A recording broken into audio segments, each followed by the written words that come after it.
Hello and welcome to Geeks at the Movies. I'm your host as always, Shane Goodrich, and today, like always, our lead writer and fellow co-creator of Geeks, the Jacob Desitels. What's going on, guys? As always, we are geeks. We're talking about movies. We're talking about TV. It's from our perspective. And our first news item up today is something sad. The epic geek icon, Christopher Lee, has passed. Jacob, tell me, what do you like about Christopher Lee? Besides fucking everything, because he's amazing. Well, I haven't seen any of his early work, but his work as Saruman and Count Dooku, those were both of his most iconic roles, and that's what I know him from. Especially Count Dooku. The prequels were bad, as everyone knows, but he was like a world-class actor in them, as is in everything. So he made those good. And then his work as Saruman and Lord of the Rings, that was epic as usual for him.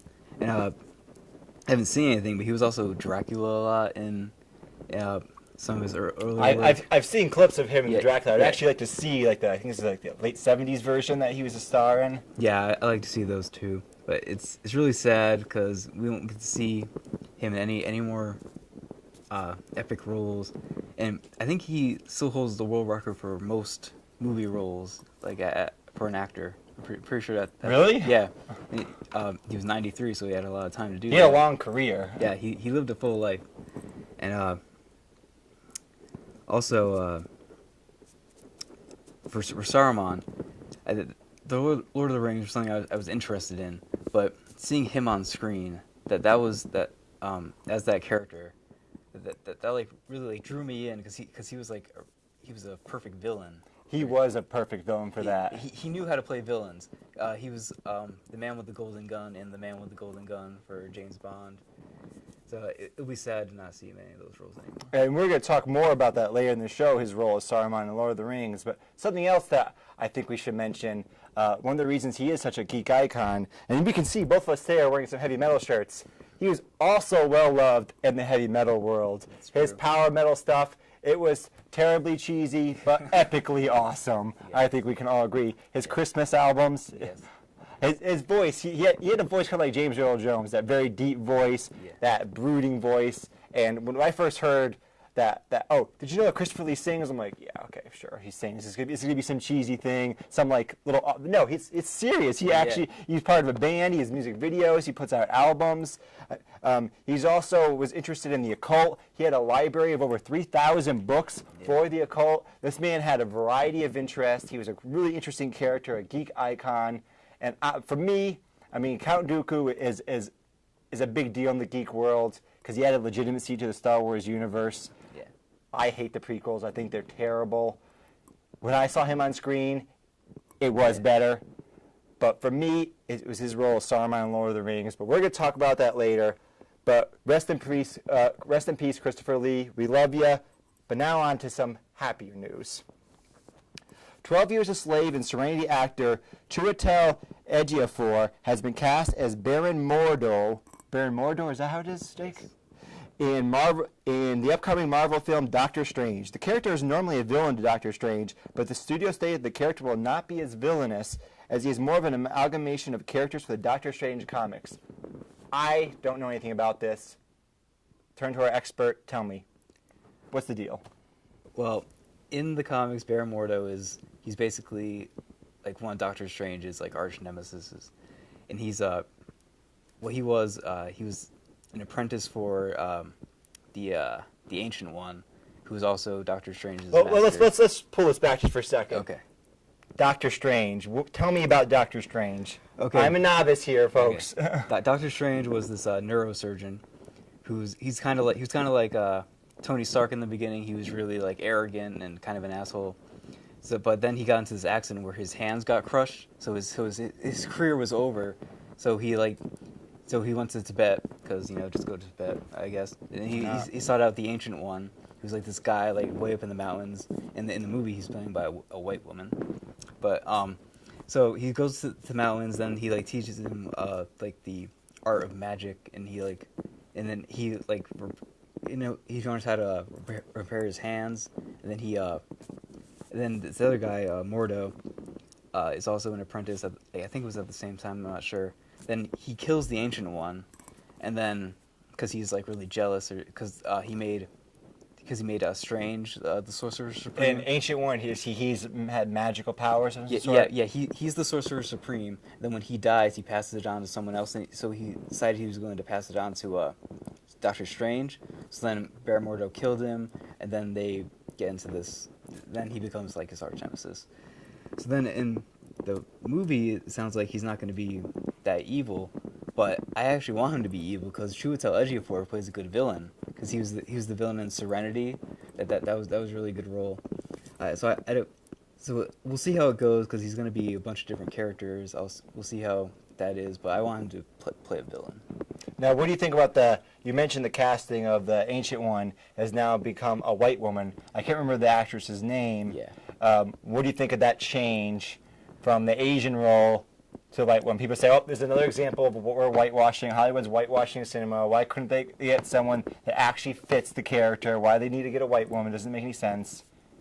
Yeah, it's really strange because they got a black actor to play a white role for Baron Mordo, and they got a white woman to play an Asian man. So it's really strange what Marvel's doing, but I think there's a reason behind it. I don't think they're gonna have him go to Tibet and just have this random white lady just up in the mountains. I think they might change it up. They might have it be in a different location, something. Some people said it's because they wanted to get rid of the stereotype. The Ancient One was actually kind of racist stereotype, and we don't really need that in our universe. What they did with the Mandarin, even though he wasn't the real Mandarin, they made him like a bunch of different ethnicities. Right. I think that there's a reason for that, and the actress they got is actually a really good actress. I can't remember her name, but she's a really strange lady, so she belongs in a movie called Doctor Strange. Did she play in one of those Lion Witch in the Wardrobe movies? I think she did. She was like the first, like the Ice Queen. Yeah, well, what I know her from is Snowpiercer, which starred Chris Evans. She played this really weird lady, and she was more of a villain in that role, but she was really strange. She has an interesting look about her. She's kind of androgynous anyway. Yeah. You know, so I think that could be an interesting fit for the character based on my limited knowledge of the character. Yeah. So are you happy with the Chiwetel Ejiofor's casting? So you happy with that actor in this role? Yeah, I'm happy with that. I think even if he's not a villain, I think he'll do a good job with that. And what do you think about the Doctor Strange in the overall Marvel universe? How is he going to fit into Marvel universe? I don't think we're ever going to see him with the Avengers. I think he's going to be kind of like with Guardians of the Galaxy, and he's going to be his own separate thing because Doctor Strange, his character that deals with like really dark like villains, and he goes into like people's minds and like weird dimensions and stuff. I don't think that really fits with the rest of the characters. I think he's going to be like his own thing. It's going to be kind of like a Daredevil and Ant-Man. It's in the same universe, but it's different. It's its own thing. What's his power level like? I mean, how does he compare to the other Avengers? He's pretty powerful because he can literally do almost anything. Well, not anything. He can't like warp reality or anything like that, but he can do a lot of stuff with magic. In the comics, Are there other magic characters currently in the MCU? Yes, but they're not as well known. Even though Doctor Strange isn't that well known either. But I mean, currently in the films, like in the Avengers, are any of those characters magic characters? No, because like they said with Thor, he's like magic and science is like the same thing. So it's gonna be weird how they do that with Doctor Strange, how they introduce like actual magic. Actual magic, okay. Yeah. Next up on the Marvel slate, it has been officially confirmed that the Punisher will be in Season 2 of Daredevil, and he'll be played by Josh Bernthal, who is best known for his role as Shane in The Walking Dead. I love this casting. What do you think? I love it too. I wasn't ecstatic about it when I first heard it because I'm like, that's kind of weird. He doesn't like when I think of the Punisher, I think of like a more like serious guy because he doesn't have like the face that I imagine when I imagine the Punisher. But then I thought about it more, and he has like this obsessive quality about like in The Walking Dead, he obsesses over stuff and he does whatever he needs to do to get what he wants. So that I It's thought about perfect. that. Yeah. I'm doing what I need to do for the survival of the group. Yeah, and then he's gonna be obsessed over getting revenge on people and just killing anyone who gets in his way. I think that's really good casting for this. I love this casting because in The Walking Dead, it showed he could play a guy that's basically this sociopath, slowly turning into a psychopath. I'll do whatever it takes. This is for the survival of the group. I will justify my actions whenever I can. I don't care if I have to screw over my friend Rick. I don't care what I have to do. This is exactly what the character of the Punisher is. Yeah. And he showed that he had the physicality to pull off the Punisher. Yeah. Because it's not just that he has the mindset. He looks like a believable Punisher to me because I saw him in The Walking Dead. I saw him get into the fight scenes. I saw him with the guns, Yeah. blowing away the zombies, blowing away the walkers. I can easily imagine real people instead of real criminals. Yeah. And what do you think of the element? What's the interplay going to be between Daredevil and the Punisher? What's going to happen? That's gonna be really interesting because Are they going to fight and then team up like happens in every other comic book movie? probably, but he's gonna be. Cause Daredevil's a guy. He doesn't kill. Like he'll beat the crap out of someone and break their limbs, but he doesn't want to kill people. So Punisher, he doesn't care. He's gonna kill anyone who tries to stop him. So that's gonna be a cool interaction between them. I think. Yeah, So just to be clear, because again, I'm not the comic book expert, Jake is. He actually regularly kills villains in the Yes. comic book. That's what he does. Like, I found you, I sentenced you to death, blah, blah, blah, like Judge Dredd or something. Yeah, and he does. He kills them in some pretty brutal ways in some parts. But I think it's perfect because this is where you bring the Punisher in a show like this that they already set up a really dark, serious tone where they have all the violence and everything. That's where you can bring this character in after, because Marvel just got the rights back to him when they got the rights back to Daredevil and all those other characters, and I think they're having a hard time trying to bring in the more darker characters like Ghost Rider and Blade, things like that. But TV shows like this where they have already set up a really dark tone, I think that's where you can introduce these characters. Do you feel like by introducing these characters, keeping them to, say, this one TV show, that almost feels like they're setting up two separate universes? Because when I watch Daredevil, at times I'm like, is this really part of the same universe? They make references, but it feels a little off. I do think it is part of the same universe. I think that just because it feels different doesn't mean that, because that's the whole point of making it a TV show, is it's to separate it, even though this is part of the same universe. I like how they don't put out blatant references. Like, they mention Captain America, they say like a guy with armor flying around, and then they have a newspaper clipping of the Shatari invasion, but they don't ever like go out and say like, oh, this is part of everything. But I like that it's just little subtle references. I actually am. I think a little bit of the opposite. I actually wish they would make it more explicit, because I feel like if I lived in that world where all these events are happening, people would mention things more casually in conversation. Oh, did you see what Thor did? Did you see on the news? Did you see? And it's almost like we don't want to say it. It's like when we're talking about our Supergirl pilot review. Check out last week's episode for it. And they don't say Superman. Yeah. They say that guy, my cousin, the guy in blue. Yeah. To me, that makes it almost, they're actually drawing attention to it by not drawing attention to it. I'm okay with it. It's, I think maybe as the series goes on, they're gonna have other series too. Maybe they'll put out some more blatant references, saying like, oh look, we're part of this universe. We're a lot darker, but we're part of it. When are we gonna get the major crossover? I'm waiting for the real major crossover. Shield hasn't really had Nick Fury once or something. You mean like between the shows and the movies? Yeah. I'm never gonna do that. I think it's ever gonna happen because I don't think they want to. I think they want the movies to. I want them to. They want the movies to affect the TV shows, but they're never gonna have the TV shows affect the movies, which I think is how it should be. Because I don't want something that Agent Coulson does to affect what. But can't we just see? Okay, let me pull that back. I don't need to have a world-shattering event. I just want to see Captain America walk by. Hey, look, there's Captain America. Yeah. Having people in the shows from the movies, that works. But I don't want to see people. I don't necessarily really want to see people from the shows and the movies. Maybe once Daredevil becomes more of a major character, we'll see him.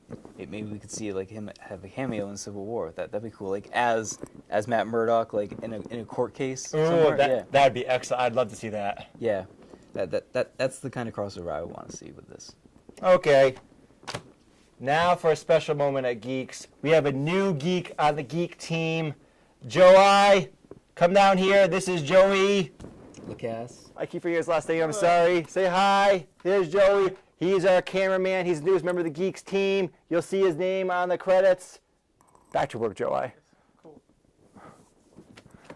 We work him hard, folks. Say something nice about him in the comments. And like and subscribe, too, while you're there. While you're saying something nice about the Joey, like and subscribe. We're begging you. Yes, do that. Next up, we have the official synopsis for Batman vs. Superman Dawn of Justice. It has hit the web, and let me read it to you. Fearing the actions of a godlike superhero left unchecked, Gotham City's own formidable, forceful vigilante takes on Metropolis's most revered modern-day savior. While the world wrestles with what sort of hero it really needs, and with Batman and Superman at war with one another, a new threat quickly arises, putting mankind in greater danger than it's ever known before. Oh my. What do you think? I like it. It's pretty much everything that I already thought was going to happen in the movie. I like how I kind of want there to be someone, like another threat, like I always thought there was going to be, but I don't want it to be like half the movie's going to be them fighting and the other half's going to be them fighting someone else. I kind of, what I hope it is that the majority of the movie is them fighting while also fighting someone else. Like they're both at war with each other. Then like they're also fighting like Lex Luthor, who's doing something. I don't know. And So they're fighting. Let's put aside for the moment our fighting. Take care of this. Take care of this. And let's fight some more.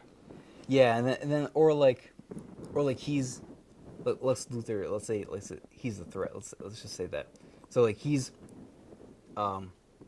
like doing stuff to put them at war with each other. He's like raging that on. Then at the end they're like, hey, this is stupid. He's the one that's messing everything up.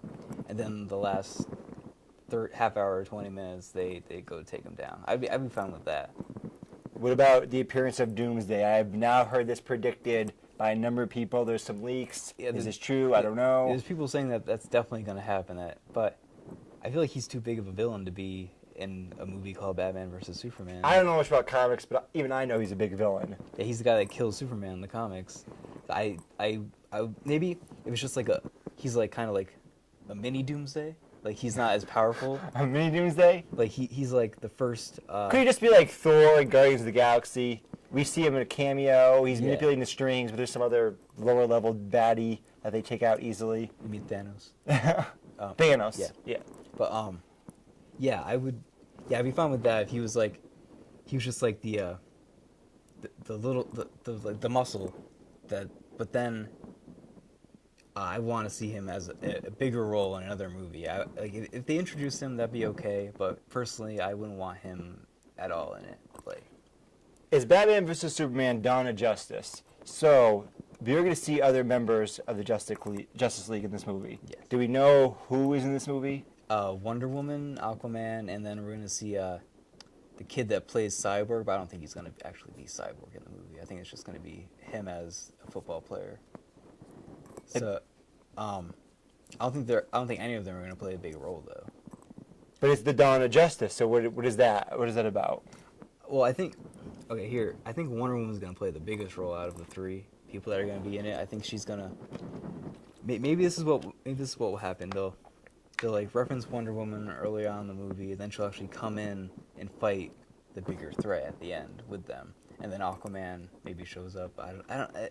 It's gonna be interesting to see how they put these characters in, because it seems kind of strange that they're in it when it's a movie that focuses on Batman and Superman. I find the way that DC's doing this to be odd, and maybe it's necessary since they started late. Yeah. But what do you think of shoving a bunch of characters at you and then splitting them up into their individual films instead of doing the reverse? I like that because it's the opposite of what Marvel's doing. Do you like it just because it's the opposite, just because it's different? I like because it's different, and I also think it kind of makes sense to how they're doing this because you want to see these characters and how they interact with each other, and like that's a good way to introduce them. Give us little bits of of their personalities and stuff, and then we get to see more of them later on. I don't think we're gonna see that much of Wonder Woman, even though she's gonna be. I think she's gonna be the biggest cameo. Do you think that audience reaction could affect the other films? So they see Wonder Woman, so they see Aquaman or whoever. Yeah, and then that's how it's similar how we're gonna see Batman and Suicide Squad. It's gonna raise sales for Suicide Squad, because Batman's in it. So it's gonna affect how we see. It's gonna affect how we see these characters in those movies. That's like, oh, I like that character in that movie. Now I'm gonna go see their solo movie. Right. Okay. So that's true. And also, for me personally, I actually prefer the Marvel way, but I don't want to wait. Yeah. DC's how many years behind now? It's so many years behind. I just want to see these characters. I want to see them on the screen. I want to see it before the comic bubble pops, because it might pop someday. Yeah. It could be a few years from now. It could be like westerns, the spaghetti westerns in the 50s and 60s. They were huge, and then the western genre died. The comic book genre could die, crash and burn. Yeah. So get them there while it's hot. Is there anything else you want to say about Batman vs Superman? Any other news you've heard, or anything you want to comment on? No, I just hope that. I actually really hope that Lex Luthor plays a really big role in this, because they're kind of setting him up as like the background villain. They haven't really said much about him. I saw a picture of him with a shaved head. I know, and he wasn't even like in character. It was just Jesse Eisenberg with a shaved head. But yeah, I want to see that. I want to see him set up as the big villain, and we'll see him like in the future later on. Okay, and we want to tell you folks to check out our YouTube channel, because we're going to be talking about the movie that started this all, Man of Steel. Check it out on YouTube. Like and subscribe. Next up, Marvel Ant-Man posters. We saw these posters come out. It's the little tiny Ant-Man and a number of iconic Marvel characters. Jacob, what do you think? I think the way they're marketing this movie is pretty genius, because they're doing all these posters, but he's really small, and like the first poster, he's cute. He's a little Ant-Man. Yeah, the first poster they did was just, it's all white with Ant-Man at the bottom, and then you see a little tiny speck, and then I like how they're doing that, especially with these posters. They're saying, oh look, this is part of the same cinematic universe with all these characters that you come to know and love, but it's its own thing. I like how they're doing that. And they're emphasizing his unusual power. Yeah. That he gets really small. Yeah. And look at compared to he's standing on top of Captain America's shield. Yeah. This isn't like some of the other posters they released. There was one that they released before these where he was flying on an ant with like bullets flying behind him. That was kind of showed like the action side, and this is kind of more like the comedic side, because he's standing on all the stuff and he's really tiny. This movie's gonna have a lot of comedy, I'm guessing, right? I mean, the dude rides on a flying ant. Yeah, and he talks to them. Oh, he talks to I didn't know that. Well, like he knows how to communicate with them and have them follow him. So, yeah, it's definitely gonna have a lot of comedy, but I also think it's gonna be pretty action-packed too. Do we think we're gonna see any major cameos from other Marvel players in MCU? Not really. They already said that Peggy Carter's gonna be in it, but it's gonna be more of a cameo. Cause they're gonna do flashback scenes. She's gonna be in it. Howard Stark's gonna be in it. They're gonna be interacting with Michael Douglas as Hank Pym. Spider-Man. No, I don't think so. I think they're keeping him for Civil War. It's not gonna be like a big. It's not gonna be like a big role. I don't think. I think they're gonna. But Spider-Man, Ant-Man, Jake. I know. Spider-Man, Ant-Man. I know, it makes sense, and it very well could happen. I wouldn't be. Do you want it to happen? It'd be cool. I just want to see Spider-Man. So it doesn't really matter when we see him. I just want to see it actually happen, and then get that first solo movie out. Are you excited about Ant-Man? Relative to other Marvel films coming out, what are your thoughts on Ant-Man? Let's not talk about like what you're hoping for, but say like you saw the trailer for Guardians of the Galaxy, you saw the trailer for Avengers 2? You saw those trailers, your excitement level was such and such. How is it relative to other trailers you've seen? It's not. I'm not excited for it as I was for Avengers or Guardian. Well, I'd say it's just a little bit below Guardians because I was pretty excited for Guardians because it had this comedic feel to it as well. But he's not the most exciting character, and I think that's why they're just starting to put out a lot of marketing now. Now that it's like less than a month away. So, I'm medium for.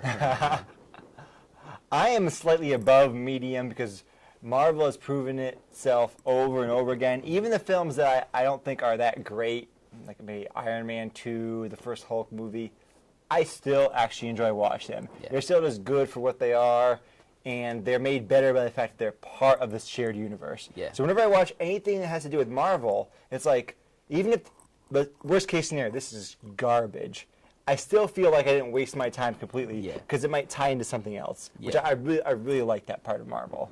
Yeah, I think this movie is actually going to be really good, but I'm keeping my expectations level, so just in case. Just in case. Because it sucks when your expectations are too high and they turn out not so well. Next up, Jurassic World. What were your expectations going into Jurassic World, my friend? They were pretty high, and that was kind of a mistake because the movie wasn't as good as I expected. Here's some of my problems with the movie.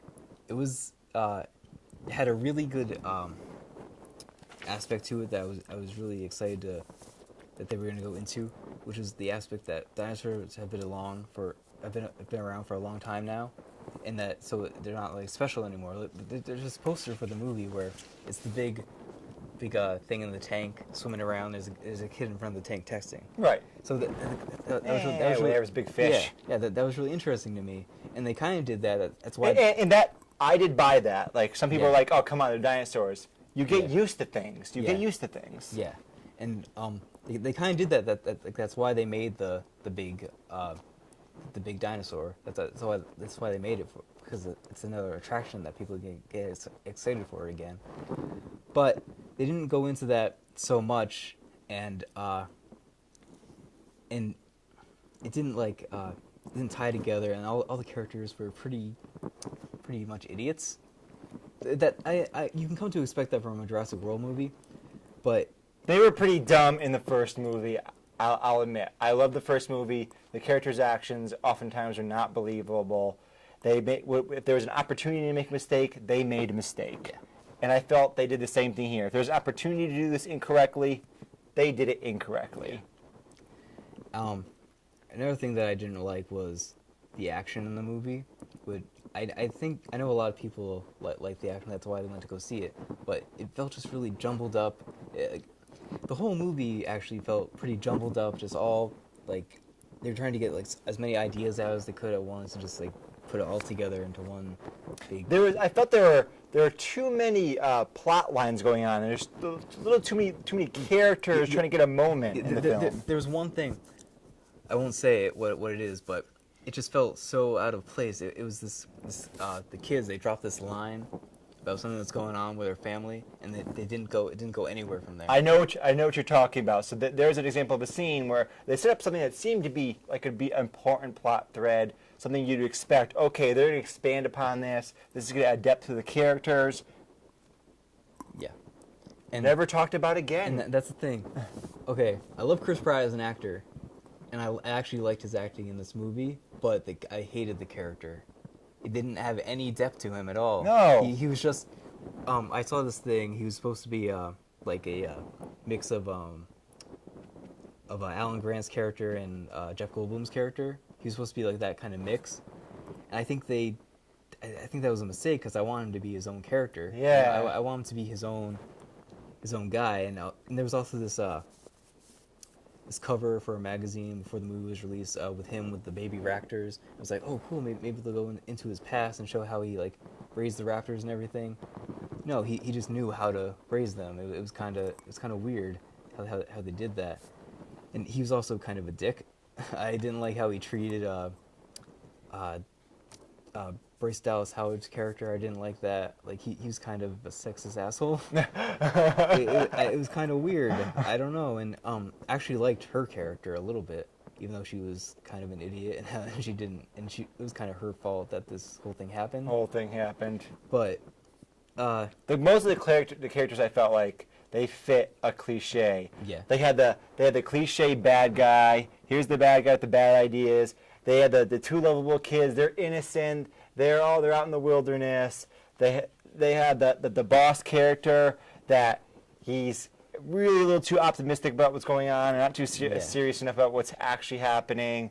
And it really bothered me though is each character strategically throughout the film just randomly did something really, really stupid. From the boss character to the woman, the aunt to the kids, they all like, oh, here's our chance. Look, we're doing something stupid now. Yeah. Watch, we're get into a bunch of trouble later on because of it. And it was predictable. They got into trouble because of it. Yeah, it just was out of place. Those actions that they made didn't make any sense. Right, didn't make any sense. The things I liked about the movie was I know this was a problem for you, but I actually liked the use of CGI in the movie.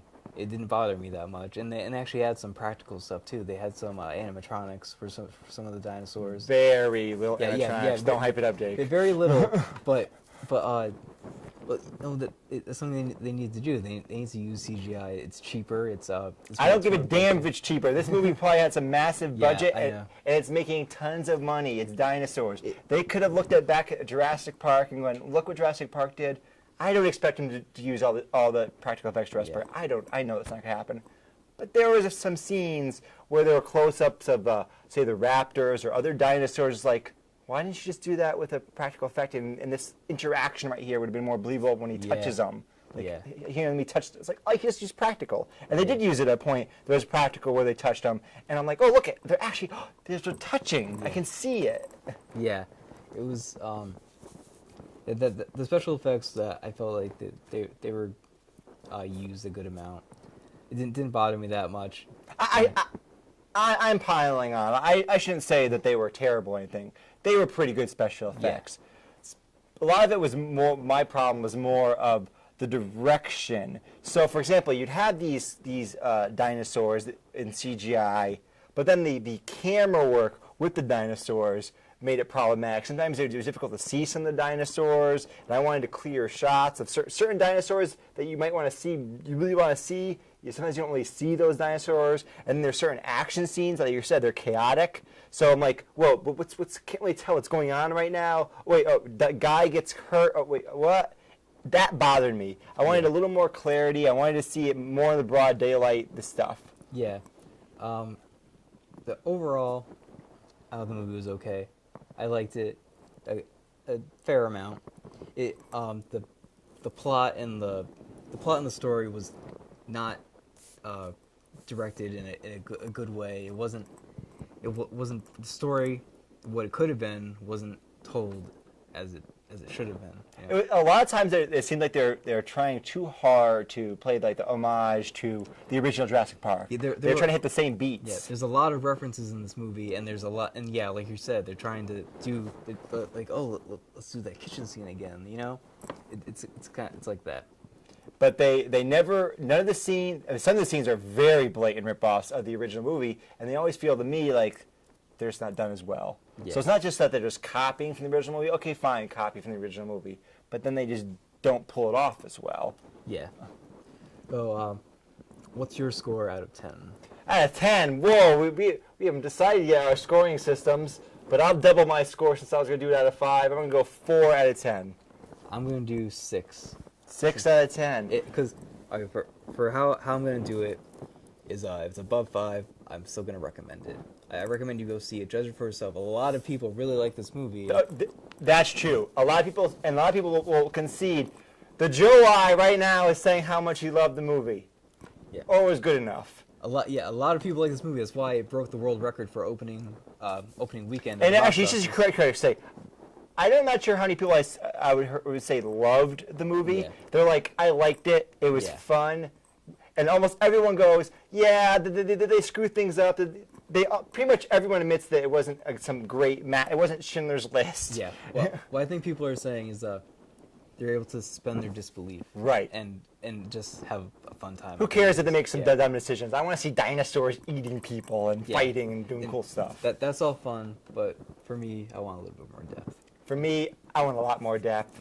I'm the dude that likes the critically acclaimed movies. I can overlook that stuff if it appeals to my taste. And here, the reason it didn't appeal to my taste so much is I felt more like I was watching a generic monster movie than a dinosaur movie. Because I'm the geeky dude that like reads science books and stuff, and I knew that the latest research showed the raptors had feathers, and I wanted to see the feathered raptors. I wanted to see the giant chicken raptors. Keep your eyes out for this in the movie. They actually have a really good explanation. They do. As why the I'm not hating on them because they do have a good explanation. They have an excellent explanation for why dinosaurs don't quite match up with the latest research.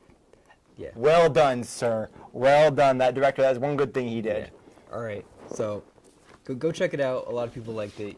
You might like it. So Just culturally, you might want to go because everyone else is going to be talking about it. Yeah. You know, even I might want to go to see this movie if so many people saw this movie, just like you might see some other huge big blockbuster like Avatar or whatever. It's like so many people are seeing this. I'm not sure if I'm interested, but yeah. other people are going to be talking about it. I might as well want to talk about it with them. So don't have us discourage you. Go see it and judge it for yourself. And then leave your views in the comment section. Tell us what you think about it. Now we are on to what we talked about earlier in the show, the final segment of our show, where we talk about a movie that's at least 10 years old. And this time we are talking about Lord of the Rings, one of my favorite movies of all time, my favorite geek movies of all time. This was my favorite movie at one point when I was 18, 19. I don't remember how old I was when it came out. This was for a time my favorite movie. It's the second most times I've seen a movie in a theater, 5 times. The Two Towers I saw the most at 6 in theater. Never come close to that. I'm not sure if there's any other movie other than Return of the King I've even seen more than twice. But let's talk about the original Fellowship of the Rings. I read the books when I was younger. I really wanted this to come out. Jacob, you were talking before the show. You're not as familiar with this mythology. You haven't seen it as much. But what do you remember? I just remember that it was an adventure movie, and that's what I liked about it. It was an adventure. They were going on fighting giant monsters like that big tentacle monster in the pool. Yep. That was really cool, and I just really liked the action scenes because they looked really awesome. Really awesome. They were, it was all, well, not all, but a lot of it was practical effects. Heavy practical effects use. The orcs, they look so good with just the makeup on. Look at the army. Look at the army of the Uruk-hai. Look at the orcs. This is crazy. It was just a grand epic. It was a grand epic, and it happened right at that cusp. Because if it happened only a few years later, a lot of that would have turned to CG. Yeah. So if it happened just a few years earlier, some of the CG might not have been able to handle what Peter Jackson was going for. Yeah. So it happened at that perfect moment where it had that balance. It was like Jurassic Park. It had that perfect balance of practical and CGI. Yes. I love please give me that balance. I beg of you, give me that balance more. That's what I want to see. Yeah. Tell me more about this movie, Jake. Well, like you, I didn't read the books. I read The Hobbit, but I didn't read. No, I did read the books. I didn't read them. You didn't read the books. Yeah. I read The Hobbit, but I didn't read any of the Lord of the Rings books. So I wasn't as familiar with the whole mythology and everything. But I was immediately drawn in to what was going on. I loved it. How they just introduced all the characters. How they had all of them like have their own like spotlight, like a lot. Yeah. Because a lot of movies, what they do is that they have like all these characters and they don't know how to handle all of them. This movie, it knew which characters played which roles, how they were going to handle each of them. I really like one of the most biggest things about this movie is Ian McKellen as Gandalf. I could not believe when they got Ian McKellen out. I wanted, before they cast it, I wanted either Patrick Stewart or Ian McKellen, and they got Ian McKellen. Yeah. Awesome. He was perfect in the role. Perfect for the role. Just like Christopher Lee as Saruman, and then their interaction in the movie together. Oh my God! When I was geeking out so much when I was a kid and I was in the theater and I'm watching this. I'm like, oh, I can't believe this is happening. This is so awesome. No movie's gonna be ever better than this. This is never gonna get beaten. you know, you were excited because I read those books when I was younger, and I wanted it so badly. It was just like the X-Men movies when reading Wizard magazine, and they're talking about making the movie. I'm like, yeah, it's never gonna happen. Oh, Lord of the Rings, it's never gonna happen. It's gonna be some animated thing. It's never gonna be a real live act. And then they made the movie one, and they made a serious movie, which is something else I wanted. I did not want The Hobbit. The way Peter Jackson, The Hobbit, he did not make a serious film. He made this bizarre mismatch of tones, and I hate it. And the thing I liked least about Fellowship of the Ring and all the whole trilogy was the comic relief. I never liked the comic relief with Gimli. I thought it always fell flat. He was not like that in the books at all. He was not. He was a serious character in the books. He was a badass in the books. He doesn't come off like that in the movies, and that bothered me. The Hobbit comic relief bothered me less because there was a little bit of that in the books, though it was handled better. But those are minor missteps. Those are small parts of the whole movie. Overall, it was the action, the special effects, the acting was. It was at times, Two Towers especially, but still, at times it was Shakespearean. Yeah. And then when they had people like Ian McKellen, this heavyweight, a person with a Shakespearean background, it adds so much gravitas to the movie. Yeah. Because what's happening on the screen is ridiculous, right? Yeah. It's like, oh, look at those elves and wizards and dwarfs, and we're fighting this big bad. It is the ultimate cheesy villain. He's a giant eye with a tower. And why is he bad? Because he's bad. Yeah. And why does he want to destroy the world? Because it's good. It's completely bad and terrible. Yeah. But we buy it. We buy it in that universe. And this is what I talk about, eternal consistency, eternal logic. In that universe, the generic mindless bad villain works. That usually doesn't work. You can't have the mindless bad villain. He has to have motivations. Sauron, I'm evil because I'm evil. Yeah. All right, that makes sense in that universe. One of the things I wanted was that I had to see more of Sauron. Because we see him at the beginning of Fellowship of the Rings, and there's that awesome... Oh, the armor version? Yeah. The club? Yeah, that was really awesome. I loved it. In The Hobbit, we got to see a little bit more of him. But a little bit more. But that kind of fell out of place, I thought. Yeah, but like pretty much everything in The Hobbit. But that's how it was in the books, right? We only got to see a little bit of Sauron, right? Like that version of him, at least. Oh, in the books, they never even had that explicitly. That scene doesn't exist. Okay, so... The books are very different from the movies. I should mention that. There's a lot of controversy about all the things they changed. There's lots of differences. Yeah. But I like them both. Yeah. I think they're both great. Yeah, Peter Jackson did a great job of just bringing it to life. Right. Because there's a lot of things in the book wouldn't work in the movie. There's this scene, this very long extended scene in the book, which is very bizarre, where they see this character called Tom Bombadil. The four hobbits, they meet this character, and they give him the one ring. And unlike every other character in the book and in the movies, you notice whenever they have the one ring, characters are like, oh my god, they freak out about it. Tom Bombadil starts playing with it. And you think, oh, who cares about this? Just tosses it in the air and goes about his merry way. And he's like this bizarro, godlike character, and it makes no sense. It's cool in the book, but it takes like a whole chapter, and it's weird and out of place. And Peter Jackson's like, we can't have this weird hippie dude in the book. We're just going to kind of ignore him. And a lot of people were angry about that because he is an interesting character because he's super powerful. He's like the oldest character on Middle-earth, maybe him and Treebeard. I forget which one's older. But the mythology is deep in Middle-earth, and I don't know it very well, but I have friends that are Middle-earth geeks, and they have all the books, and they have all the tales of Middle-earth, and read all the other books and supplements of material. I mean, it's so much depth. Tolkien at one point rewrote a whole half a chapter because he realized the moon was in the wrong place. I mean, he created the language because he was a linguist by trade. He was an Oxford professor, so he created the languages first, and then he created the mythology based on the languages. So that's another thing I like about Lord of the Rings. The characters fit, like the names of the characters and the names of the place fit because they're organically created. Yeah. He gave that really long name to that dragon, and then he named a mountain Mount Doom. Yeah. But yeah, I really like this movie. I like all three movies. And what's your favorite of the three? We can expand this segment. Yeah, we do what we want here. I don't know. I like parts from all three of them, but I remember this one the most actually. Fellowship of the Ring. It might be my favorite. I have a friend who says it's his favorite. My favorite is the Two Towers because I really like a lot of the Shakespearean dialogue with Theoden, the king of the horse people. I can't remember the name now. of where he lives. He has a lot of good dialogue, and that battle at Helm's Deep I thought was really epic and well done. Whereas the battle in Gondor I didn't think was as well done.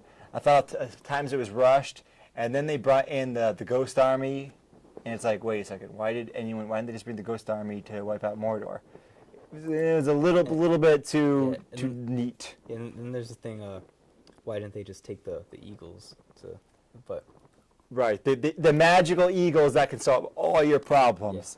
And and this is one of those things where when you're watching a fantasy movie or watching a comic movie, you can always go, wait, why didn't the Hulk just smash Ultron? Why didn't just throw Hulk at him?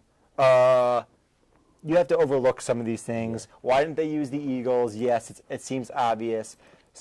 It's very difficult to create an internally consistent fantasy world. Yeah. So we overlooked those elements. It was great for what it was. What was your favorite part of the first movie? What scene? Probably the part with the rock giants. Do you remember that when they're going along the thing? Am I thinking the wrong movie? Maybe. Hobbit. Damn it. Okay. So I like the rock giants though. They were cool. that was a cool scene. But I think it was actually in that case then it was the part when they're hiding from the cloak guy. Oh, the writers. Yeah, when they're hiding under the nine. When they're hiding like under the tree. All those scenes are great because they really. I love the way they did the nine because I'm like, how are they gonna do these 9 dead kings that have gotten the rings?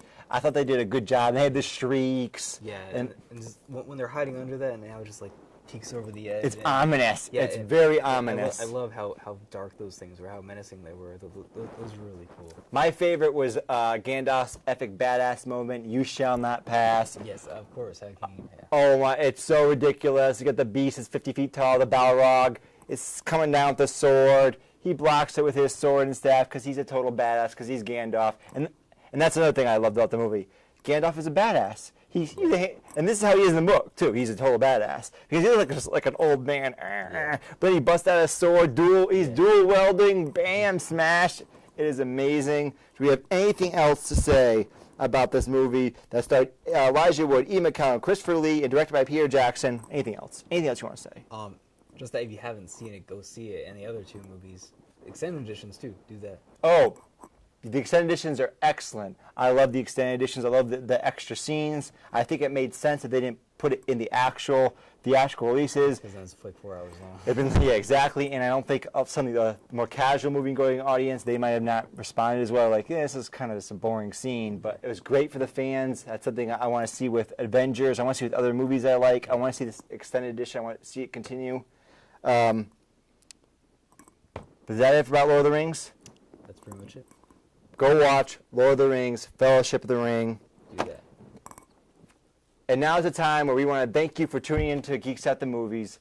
We want you to like us, to subscribe, check us out at Facebook, check us out at YouTube, check out our other content. We do this show because we like to do it, but we want to entertain you. So if you have ideas, suggestions, if you just want to say we're stupid looking, comment. Commenting is better than not commenting.